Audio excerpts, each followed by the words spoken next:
before we roll or like jump deep into it, I think one of the cool things is how long we've been in business together. Yeah. Like, so some of the sort of stuff that you and I might be talking about here is like so interesting because not only did we get started in the business, you know, relatively around the same time, basically. you know, within a couple of years, we're also the same age. And we also have like a ton of similar interests. Yeah. And so over, you know, a career that spans almost 15 years at this point, a career together, it's just kind of wild to think about like how long you and I have been in business together. Yeah. And, you know, that to me is such a big part of the leadership experience, which has been part of why I wanted to do this series with everybody on the team, because, you know, people that come to the team now, you know, they're in their early 30s sometimes, you know, they're just getting their career started. For some people that are joining the team, it's their first career. Yeah. And they don't have any access to Matt Miale at 30 or Bennett at 30 or, you know, like our history. And I think that's like the stuff that I want to get into is sort of help people understand kind of, you know, how did you get where you are? Who are you? Like what makes Bennett tick? Because right at this point, you know, you've got roles on the team, you do stuff, you know, you're sort of our de facto media guy. You set up this cool podcast room, like, so that we could do this stuff. So like a new agent on the team that's been on the team for a year has no idea that, you know, you sold 42 homes in a year, that you were probably the preeminent, you know, cold call captain. I don't think I've ever seen anybody put as many hours into cold calling as you did. And now, I mean, like, how many hours are you cold calling in a day? Correct. Yeah. I would actually give that title to Joe Dabkowski. I think Joe's crushing that right now. Yeah, no question. And I think that's episode 4 of the podcast. So okay, just, coming up. If you want to learn about Joe, that's the episode before this one. Coming up. But anyway, thank you for that. Yeah. Yeah. You know, people jump in, and every job I've ever had, it's always you have your frame of reference is the day you start. And you don't know which person, there's a group of, say, 20 people that you are just meeting for the first time. You don't know which one started yesterday and which one started 10 years ago. Right. So, you know, I try to, on a one-on-one basis, talk to each new agent or people that come in to give them some context, but that obviously there's only so far you can get with that. So I do think this is a great idea. Yeah, well, the thing that I think is so valuable, you know, again, one of the core elements of the team, really not just the team, but Keller Williams, and really at this point, what I've learned is it's not even specific to Keller Williams. It's kind of where the concept was introduced to me, but this idea of being a learning-based person is really the preeminent thing that differentiates high performers from people that are always in pursuit. And that it's something that I never defined until the first time I took that course, 6 Personal Perspectives. Shout out to my good buddy Brad Knowles, who grabbed me one day in the office and said, "Hey, what are you doing tomorrow?" And I said, "I don't know." "Why?" He said, "I've got a ticket for this class. I think you'd get a lot of value out of it." And he dragged me to that class probably about 2009 or so. And it was a game changer. And they used that language, being learning based. Yeah. And, you know, not everybody knows that that's a thing or even know how to define that. And so this podcast, this experience of doing agent interviews with people on the team, for me, is about introducing the new people to the team to this concept of ask more questions. Yeah. Learn more about the people that you're around. Yeah, for sure. Yeah. I'm always just kind of curious. I want to know a little bit about everything. Right. You know, if I'm at a party or an event where I'm meeting someone, I want to be able to say, you know, I know very little about brain surgery, but I did see a thing on Facebook about XYZ, and to me, it gives me a launching point into starting a conversation with people. Yeah. And a real recent example that's on the top of my head is my son, right? And both my kids. My son's a junior in high school. His course load is at a level that I couldn't even dream of handling. I think he's got a bunch of tests today, but he's doing calculus. So he's doing like college level calculus. And I know nothing about calculus. I don't care about calculus. However, when I'm talking to him and I'm looking over his shoulder while he's doing homework, I'm like, what's that squiggly line there? Yeah. What's that? And he explained it to me, and I was like, oh, that's really interesting. And then I come up, and what I like to do is ask from like a layperson's perspective, like an idiot, and be like, Yeah.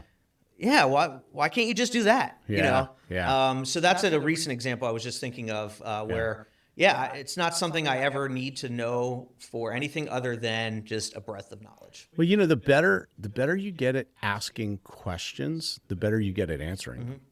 That's another thing that I think is paramount to this idea of being learning based, is that the more curious you are about other people, the more you learn about how to help others understand what it is that you do. Yeah.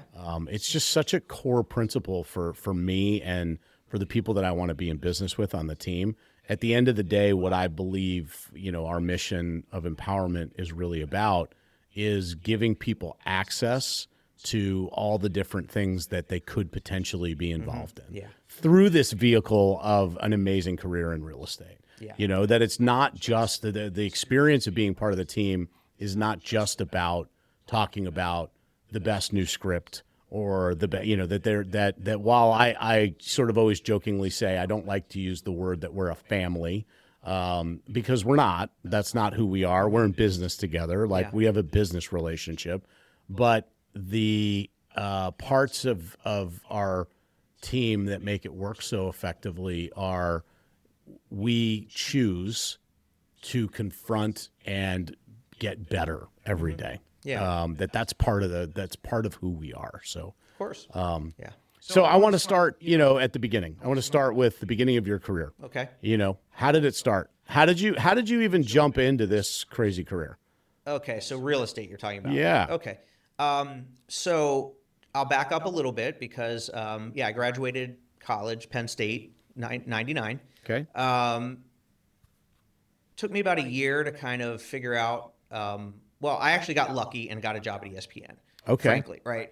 I didn't know after college, like, oh, the phone doesn't just ring for jobs. Like, I Right. have this degree now. Yeah. Doesn't everyone know? Exactly. Yeah, right. Long story short, I had a little bit of fun, kind of that little transition from school to real life. Luckily, got a job interview at ESPN through my sister. I was always a big sports nut, and I was a telecommunications major, so I was in broadcasting. I did DJing and a radio show and the football games in college. Yep. And so, that was my field. I didn't think, why don't I call ESPN and find out how to put an application? Sure. So luckily, Well, because they don't teach you that in college. Yeah. They teach you how to get the degree, but there's really not a lot of like, and after you get that, here's the next thing you ought to be doing. Yeah, right? I mean, they emphasize internships and stuff like that, and the student radio station was my internship. Okay. Working there. So I worked in broadcasting. The best way I can put it, to keep it brief, is it was the best job for my 20s. Okay. Because I was working in television. I was paid to watch TV. I was paid to talk about sports. It was a very young demographic of people working there. It's just an environment where it's kind of fun to go to work every day. Yeah. Right. And loved that job, loved talking sports in my 20s. Had a great career, but after about 6 or 7 years, this is where it became a job and became a corporate thing, where I got moved into a different department where I didn't have the same management or the history of the track record. And so just by no fault of anyone, just a department reorganization way above my pay grade, I got put into a situation that was not good. Okay. All right. So just one more part of the backstory is that I have family in Connecticut. So even though I grew up in Atlanta, through my 7 years at ESPN, I got really close with aunts and uncles that live here and cousins. I met my wife, who's from Long Island, New York. So when it came time to leave ESPN, I loved Connecticut. I fell in love with this state. I never understood why people are always complaining and talking about getting out of the state. It's 2 hours from New York, 2 hours from Boston, all that stuff. Great spot. And so I had to leave the job. It was sucking the soul out of me. Yeah. It really was, because of the environment I was in. So luckily I was able to kind of quit the job and kind of feel things out for a few months. I had someone had shared, and this came up at our meeting yesterday. The two books that you mentioned yesterday was exactly what I got shared: The Millionaire Next Door, Yep. and Robert Kiyosaki's Rich Dad Poor Dad. Yep. So I had read that, and I had understood about being a business person, and your job and your business can be two separate things, because if you have a job that you're passionate about but it doesn't pay a lot, that's okay. You can do that if you have a business on the Yeah. side. Yeah. So I understood that conceptually, but I never did anything about it. So now I kind of got into, I thought I would be a real estate investor. This was right during the 2008 crash. So a lot of people do that. Read those books and say, I know, I'll just go buy tons of real estate. There's this like really interesting leap, and we see that in the industry a lot, right? People that walk in the door with their real estate license and go, I got my license, but it's only so I can buy investment properties. I was the same way. That's how I got in. I started a little bit earlier than you. 2000. How many doors did you own at one time? The highest number of doors was 42. So we owned 42 apartments, all throughout Hartford and West Hartford, and then I also had a property management company, and our management portfolio was about 250 units. I remember that. And that's a story for another day. But what an adventure that was, especially through the crisis of the mortgage meltdown.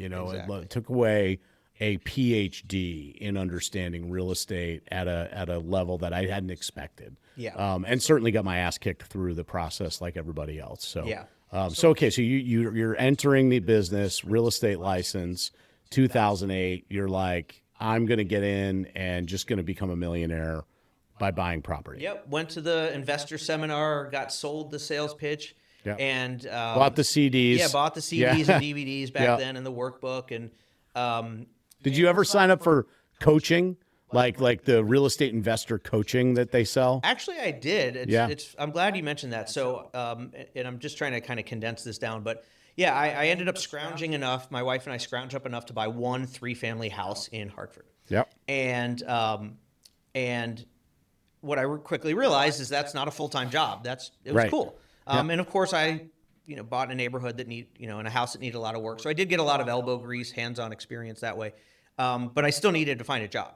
And so, the first thing I did was I signed up for the real estate investor coaching. Yep. And it's funny because the first thing they told us to do is cold call. Right. They said, go on Craigslist and call the renters, right? What a surprise. Lead generate. You need to go find deals. Yeah. Yeah. And so, because I try not to be too critical of the real estate investor, even though it was a sales pitch and stuff like that. Yeah. But they espoused a lot of the same things. Well, fundamentally, every business operates by the same principles. You have to procure the business in order to deliver your product, whatever your product is, right? And procuring your business, it means that you have to engage the market of people that are potentially your customers. And in a real estate investor situation, your customer actually isn't the end buyer, it's the seller. Right. So you have to engage the audience that is potentially your customer. So, business principles across the board are all the same. You got to go find somebody who's willing to hire you for whatever it is you're doing, whether you're selling rocket ships, missiles, or real estate services. So what I realized in that, because there was 1 week where they gave us homework, go to Craigslist just to show the dating of this, and call 5 for sale by owners or something. And then next week, class comes up, nobody in the class did it. There was like 20, 25 people. And the woman in front of the class was like, what the heck did you guys do all week? Right? She went, I guess they had a monitor up. She went Craigslist, for sale by owner, was like, why didn't you just do that? And what I realized in that moment was, because I was mad that it wasn't as easy as I thought it was going to be. Of course you were. Yeah. I was mad that there wasn't get rich quick. Well, I just want to pause on that. I don't want to steal but God, we see that so much in our industry, not just on the investor side, right? Agents that get their license, they go through all the pain and heavy lifting of becoming a licensed real estate agent. They get their license, they get really excited, and then they go through this process of being sold. And they get sold on a brokerage that promises them this amazing future. If you only do what we tell you to do, come here, and they give away, they sell on splits and they sell on, but nobody tells you about the work part And so then agents get sold and then get massively frustrated very quickly. Yeah. Like, wait, this isn't what I thought. Yeah, and that exactly. And so what I realized in that moment was it was my fault for believing them that it was going to be easy. I was like, oh, okay, I actually want to do the work. I don't want to, they're like, go to Home Depot and hand out donuts and meet contractors and, and dig under rocks, and which is basically what we do as a real estate agent. Yep. That's what I tell all the would-be investors, is that it's the same job as what I do. You're just looking for distressed properties that you can invest in. I'm looking for any property that I can list and sell. Yep. So it's the same thing. It's just a different product. Right. The activities are the same. Yeah. So what all the people in that group wanted to do is go on the multiple listing service and find a property. Right. And that's retail. There's no margin in that because there's an agent. Right. You got to find your own property. Right. So there's enough margin. Yeah. All that stuff. So so that was what I realized there. So, but I simultaneously I got some really good advice in my complaining phase. When I was complaining, this woman, I was complaining about it. It wasn't as easy as I thought. And her advice was, you don't know what you're doing. You're not ready to do deals. Right. Because everyone's like, you got to do deals. Right. And she's like, go take the real estate. Are you serious about this? I was like, yeah, I really want to do this. She's like, go take the real estate class. You probably won't get your license, but you want to learn about how real estate works. Oh, it's a pretty good. Who would have thought pretty about smart that? advice. Yeah. Yeah. Like, go be an engineer. Don't go to school for it. Just figure it out. Right. Just go engineer. Yeah. Just go engineer. Yeah. You need to do engineering. Like, I need to do engineering. Yeah. That's a great, So that was the previous summer. So by the time I bought the first multi, realized that I didn't want to that wasn't the way I wanted to approach real estate. I had finished the class and I said, well, let me get my real estate license.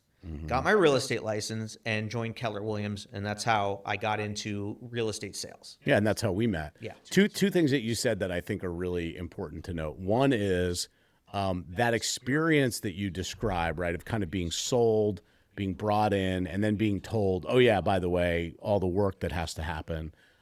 It's the thing that I despise the most about our industry in general. It's the part that really frustrates me because I see really good people put a lot of time, effort, and energy in to trying to build a career without realistic expectations of what's going to actually be required. Yeah. And that's why the attrition rate in our industry is abysmal, the worst of any industry, except for multi-level marketing, which is why the real estate industry has devolved, in my opinion, not evolved, devolved into just a really low-level, multi-level marketing game of recruiting. And, like that whole model is not about building careers. It's just about numbers, churning numbers to try to find, the next person who's going to figure it out on their own. And I think that's just a real disservice that the industry does. I think that we could do a much better job of helping educate people through the process. And I don't know where that happens, or I don't necessarily have a solution for it, but I think that people thinking about getting into a real estate career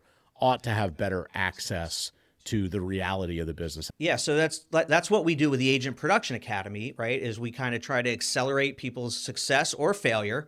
Yep. And so they know faster that this is the right business.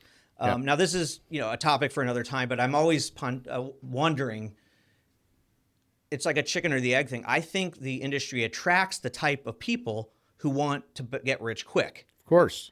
If we attracted engineers like my son, who's got this work ethic, but those people get like real jobs or skilled jobs. It attracts those people though because the messaging is, it's a messaging thing. Yeah. Like it's not fundamentally the activities that are attracting that personality type. It's much more of the messaging, which is anybody can do it. Get your real estate license.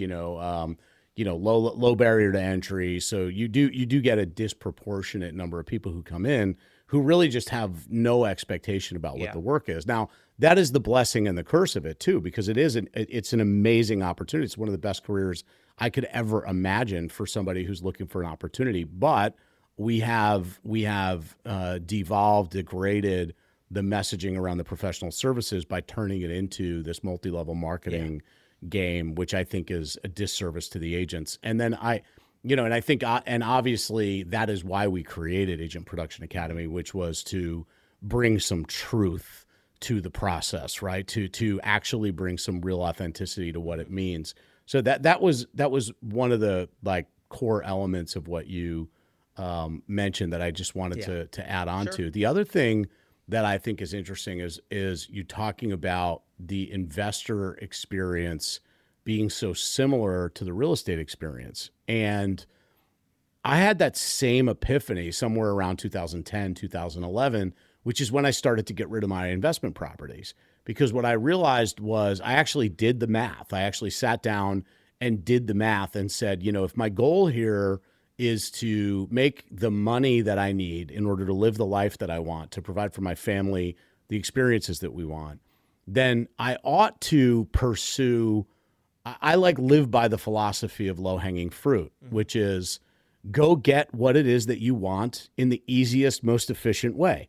Like, it's just really simple to me. That is like, hey, if you want to sell a bunch of houses, talk to the people that you know who might know people who need to buy, sell, or invest in real estate, because that's probably the fastest path, even though that's the one that many agents ignore because they're afraid of the rejection of the people that they think like them. It's the one that I deployed. So I did the math and thought to myself, well, if my goal is to get to a point where I can net $1 million a year as an income, what is the fastest, easiest path for me to get there with the lowest amount of risk and the most efficiency? And wouldn't you know it, it was by being a professional real estate agent. It wasn't acquiring property. Acquiring property was risk inherent, massive amount of investment and capital requirement, and basically exactly the same work, to your point. Just got to go out and meet people. But if I could meet enough people who had a need that I could service, I didn't have to take any of the risk. It wasn't actually more transactions. It was less. It was the same work with a much higher yield with way less risk and a faster path. Which is why I did it. Yeah, that's why we talk about it being so stinking simple. It's about finding the deals and finding the opportunities. Full stop. Period. Right? You want to be a wholesaler? Go find those opportunities. Great. Correct. Make money. Yep. You gotta look at a lot of nasty properties. I didn't want to do that. I'd rather look at nice properties. So it's the same thing. And so I fell into that, and you and I became friends. This was 2009. The agent who sold me my 3-family, she was in commercial. And this is one of the first lessons that you taught me, which is, I was working for her. Aside from the fact that there was no training and no guidelines or splits, it was just like, come work for me in the commercial sector. I saw dollar signs. Because she would tell, I sold this strip mall for $2 million, and I was like, I'd like to sell a $2 million strip mall. So it was dollar signs, but there was no training or anything. And you heard me pounding the phones. I'll never forget. And you pulled me into your office and were like, I hear you trying. What kind of training is she giving you? None. Right. Why'd you choose? I don't remember. It's been so long, but why did you choose this path? And you said to me, I like working with buyers a lot. And, and you like being comfortable, and you don't want to drive a Mercedes in a suit. That's not you. Totally. And so your advice was, even if buyers take more time or maybe the commission's not as high, do what you love. There was a part that was your advice. That was like an early part of my awakening around recognizing that this career offers an opportunity for fulfillment in the parts of your life that you can enjoy at the same time as being able to do a job, something you could never get at ESPN, right? Because you would always be in. I mean, you get to talk about sports, but at the end of the day, you had to be in at 8, leave at 5. They were dictating the terms. And what I loved about this industry was that you could set your terms. You could decide where and when you showed up to do what. And to the extent that you did enough of the right things and not the wrong things, you could make as much money as you wanted, but you could do stuff that you like to do. So I always leaned into conversations I liked to have. At that point in my career, I loved working with buyers. I just enjoyed those conversations. I enjoyed those relationships. I liked that phase of life that people were in, probably because I was not that far off of it. That was probably something I could really relate to was, hey, buying your first home or, looking at the market, because I had just done it. And so it was very relevant to me. So I enjoyed it because I felt like an expert and I had just done it. and I knew the market really well. And then over time, you get better at something, and then you want to talk about other things. And then I got really good at talking about investors. And then I got really invested in business-to-business networking because I was learning how to build a business. Yeah. And that became a core element of it. So Yeah, and I built my career on buyers. Yep. That's flipped. That was the first probably 10 years of my career. And so I don't work with buyers that much anymore. But I was just out last night looking at houses with a new client. Yep. And I had so much fun. I'm like, I don't feel like I'm working. I feel guilty when I'm doing shower because it's so much fun. It's like, oh, let's check out this house. Honestly, man, let's make fun of their decorating choices. I still love working with buyers. There's just, I recognize all the value in leverage and resources and efficiency around working with a seller. And the truth is, like, I still get so much joy out of helping somebody find a house that they love and buying it. It's a really fun part of the process that I still to this day enjoy. Yeah, and back to what we were talking about earlier about being learning based and being interested in people. So the clients I was working with last night, this gentleman is a mail carrier. Awesome. In north end of Hartford. Yeah. Which is a very, very challenging place to be out on foot every day. Yeah. And so I just chatted with him a little bit about his experience. And, this guy is clearly, he's got some miles. He's, very well put together, very well spoken. But he's seen some things. And I just thought that was so interesting that he's like, I had guns pulled on me. I'm like, you must. I could just imagine walking around the north end of Hartford 6 days a week for 25 years. Yeah, you must have seen some crazy stuff. Yeah, you're gonna bounce into some stuff. He wasn't bitter. He's not. He's just like, that's what I do, and now he's ready to buy a house. Yeah, that's awesome. Yeah, that's amazing. So then I remember hearing you. You're new in your career, and again, I only had a couple of years on you at that point. You're coming in the office every day. You're pounding the phones. You're making calls. And I very clearly remember seeing it every day and recognizing early on, like, oh, this guy's cut different. Like I had seen a lot of people come in and leave that office pretty quick, like 2-3 days of like, I'm not coming back. And you just kept showing up. And so, and to your point, right, we got to know each other a little bit, just became friendly around the office. And then I remember as I was starting the business, because you didn't leave that organization and join the team, you left and started working on your own first. Yep. And I remember one day I was building the team and I was maybe looking for a buyer's agent or hiring or interviewing. And you actually came in the office and said, why haven't you asked me? Do you remember that? Yeah. Oh, yeah. You actually came in the office and said, like, hey, like, what's wrong with me, man? Like, why haven't you asked me? And I think I'll never forget that conversation. It was a really powerful lesson for me because, of course, I thought, like, Bennett would be great at this. But initially, I just presumed that you wouldn't be interested because why wouldn't you have just come and asked, right? Yeah. Like, why wouldn't you have raised your hand? And that lesson for me early in my, call it leadership journey was don't presume that you know what people are interested in, And so now and by the way, we had an experience like that this morning on our leadership call where we had a guest come on who's known an agent on our team for some time. And at the end of the call, she said, I ask, as I always do, how can we help you? She said, I need somebody to help me buy a house. So I immediately reached out to that agent and said, this is why you ask people, how can I help you, right? Because they're out there, they're everywhere. And so she probably assumed, I invited her to speak on this call. Of course, yeah. I hooked her up, She assumed that, or she just flat out assumed she didn't need anybody because she didn't say it. And it's the same lesson that like agents have to learn all the time, which is that, especially if you're going to work in a sphere-based people environment, that your job is to make sure that everybody knows that you're there to help, no matter what, that you're always there to help so that that when they have a need, they think of you. And so that was an early lesson. So I remember that conversation. I remember saying, like, let's do that. Like, let's figure this out. Right. So early stage real estate career with Matt on the Miale Team, which we didn't even call it the Miale Team yet because we didn't have a name for it because we didn't start getting a name for the team until we started winning awards, right? And it was early when the Market Center started giving us awards. They started printing the Miale Team. Oh, I don't even remember that. Yeah, there was never a decision made to call it the Miale Team. It was just that because we were more than one person, Yeah. we had to be called something.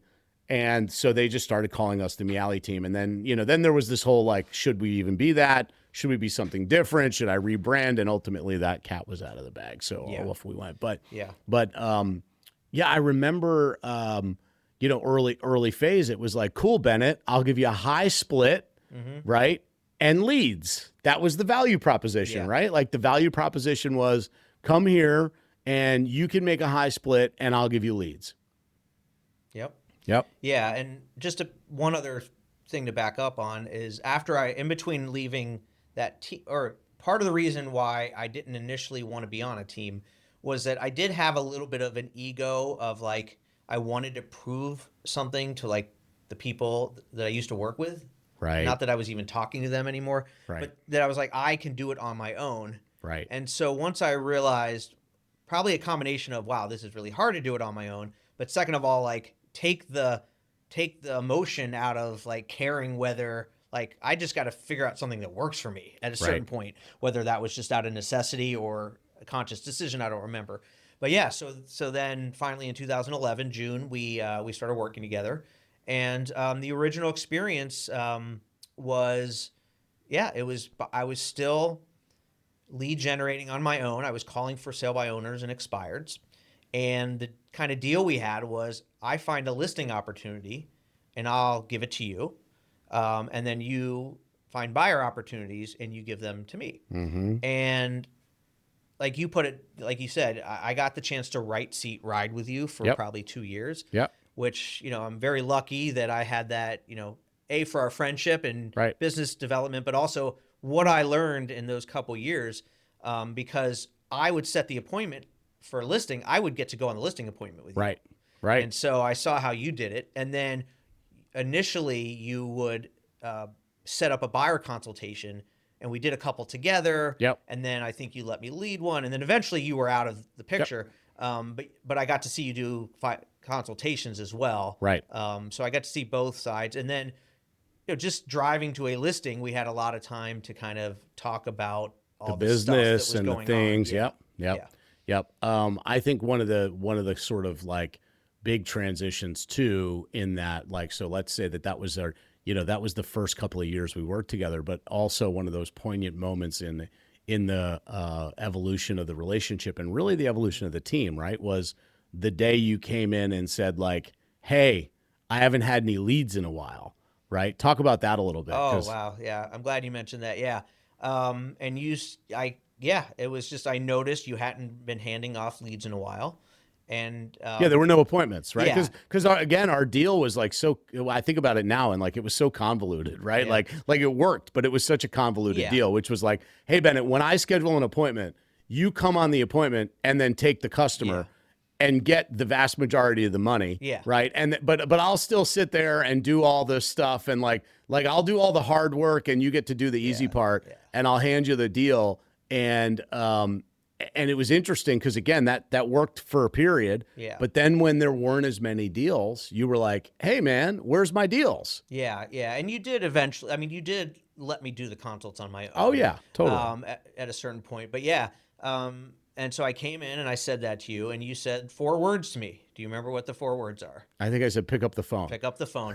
I was like, dude, pick up the phone. And it was like, oh yeah, pick up the phone. And that was kind of like the best advice ever. It's like, because it was like, oh yeah, right. And part of this job is finding customers. And I found out years later why that we don't need to go into that.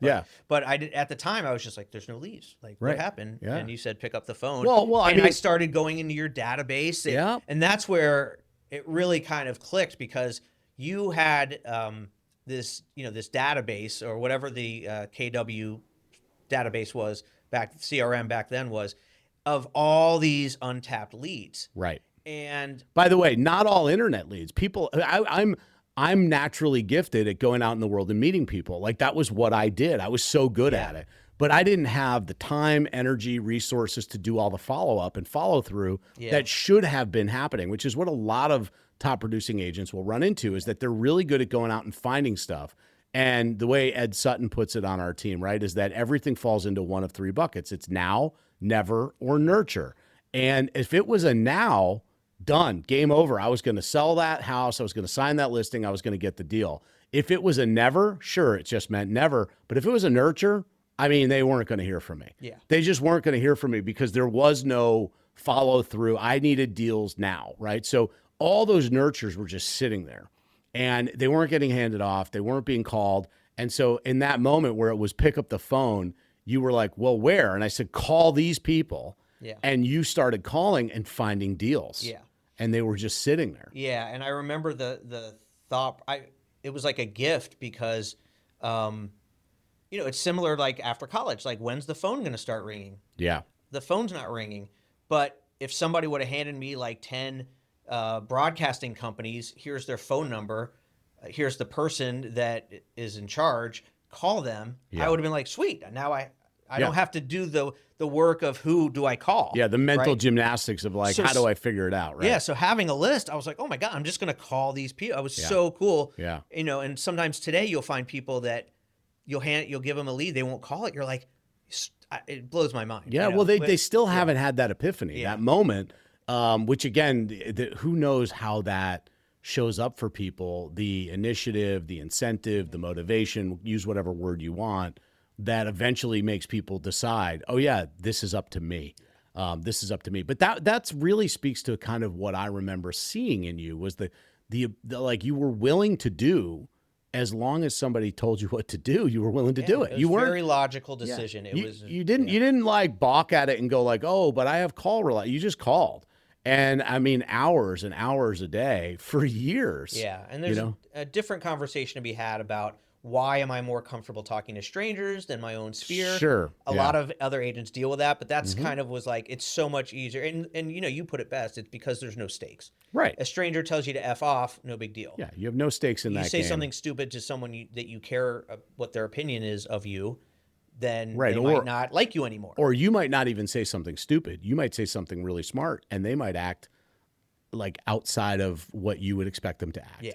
And then that tells you something about them that you weren't ready to know. Yeah. Right. Like they decide, they say to you, yeah, well, I don't work with friends, or I'm not going to refer business to you. And suddenly that's information that like, wow, I kind of liked you. And now I feel like I can't, you just sort of insulted me, no matter what. So, this is part one and we're going to pick this up again and continue this conversation in part two, because we've only gotten through about 2011. Yeah. So we have about 14 more years of catch up to do.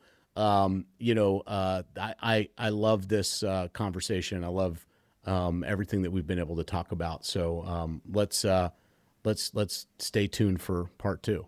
Yeah, that's great. And, just something before we get off, I wanted to, back to the being curious thing. And we talked about what's the easiest path.